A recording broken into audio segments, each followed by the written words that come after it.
नमस्कार, प्रिया किचनमध्ये तुमचे अगदी मनापासून स्वागत आहे। आज आपण बघणार आहोत मसाला वांगी किंवा भरली वांगी। चला तर मग अधिक वेळ न घालवता आपण रेसिपीला सुरुवात करू। त्यासाठी मी इथे घेतली आहे 4 ते 5 वांगी। ही वांगी छान 2 ते 3 पाण्याने स्वच्छ धुवून घेतली आहे आणि ही वांगी मिठाच्या पाण्यामध्ये घालून घेतली आहे। मिठाच्या पाण्यामुळे घातल्यामुळे वांगी काळी पडत नाही। आता आपण थोडंसं वाटण करून घेऊ। त्यासाठी मी इथे 4 ते 5 लसूण पाकळ्या आणि 1 इंच आल्याचा तुकडा घेतला आहे। त्यानंतर आपल्याला थोडीशी कोथिंबीर घालून घ्यायची आहे आणि 2-3 हिरव्या मिरच्या। आता याची आपण पेस्ट करून घेणार आहोत। आता आपला लसूण मिरची आल्याचा पेस्ट इथे तयार झालेला आहे। आता आपण वांग्यामध्ये काही मसाला भरून घेऊ। त्यासाठी मी इथे 1 कांदा कट करून घेतलेला आहे। यामध्ये आपल्याला आपण तयार केलेला मसाला घालून घ्यायचा आहे। यामध्ये थोडासा आपण धण्याचा कूट पण घालून घेऊ। यामध्ये आपण काही सुके मसाले घालू।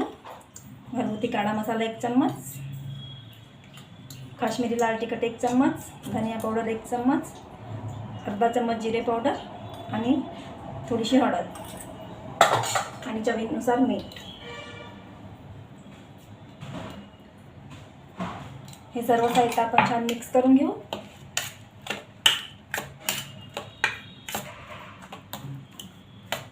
अशा प्रकारे छान मिक्स करून घ्यायचं आहे।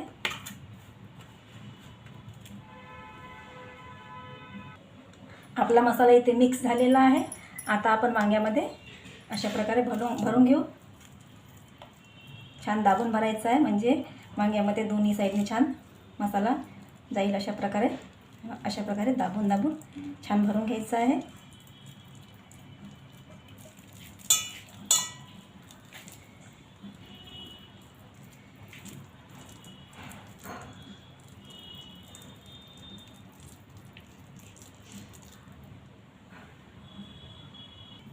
आपली सर्व वांगी आता भरून झालेली आहे। आता आपण भरली वांगी बनवण्यास सुरुवात करू। आता कुकर छान गरम झालेला आहे। आपण यामध्ये 2 ते 3 चम्मच तेल घालून घेऊ।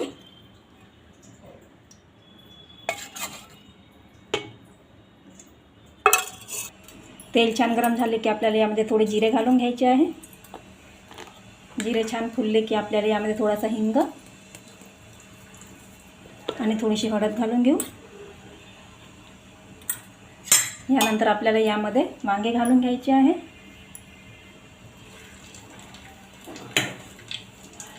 सर्व वांगे आपण अशा प्रकारे यामध्ये घालून घेऊ।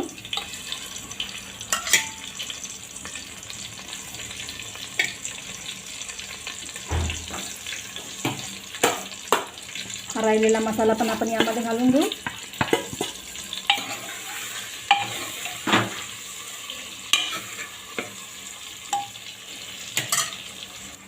आता यावर झाकण ठेवून आपण याला वाफेवर शिजू देऊ थोडा वेळ।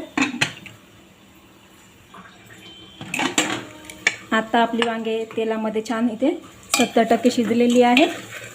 आता आपण यामध्ये गरम पाणी घालून घेऊ।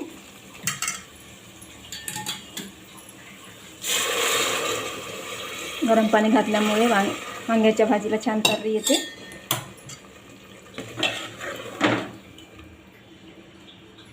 आता आपण याचे झाकण बंद करून याच्या कमीत कमी 2 शिट्ट्या करून घेऊ। इथे आपल्या कुकरच्या 2 शिट्ट्या झालेल्या आहेत आणि आपला कुकरसुद्धा थंड झालेला आहे। आता आपण कुकर उघडून बघू।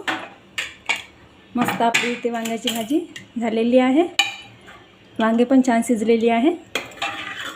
आता आपण यामध्ये कोथिंबीर घालून घेऊ आणि 1 चम्मच गरम मसाला। शेवटी गरम मसाला घातल्यामुळे भाजीची चव छान येते। अशा प्रकारे आपली वांग्याची भाजी इथे तयार झालेली आहे। अतिशय साध्या सोप्या पद्धतीने बनवलेली मसाला वांगी किंवा भरली वांग्याची भाजी इथे तयार झालेली आहे। व्हिडिओ आवडल्यास लाईक करा, शेअर करा। पुन्हा भेटू अशाच नवीन व्हिडिओमध्ये। व्हिडिओ बघितल्याबद्दल धन्यवाद।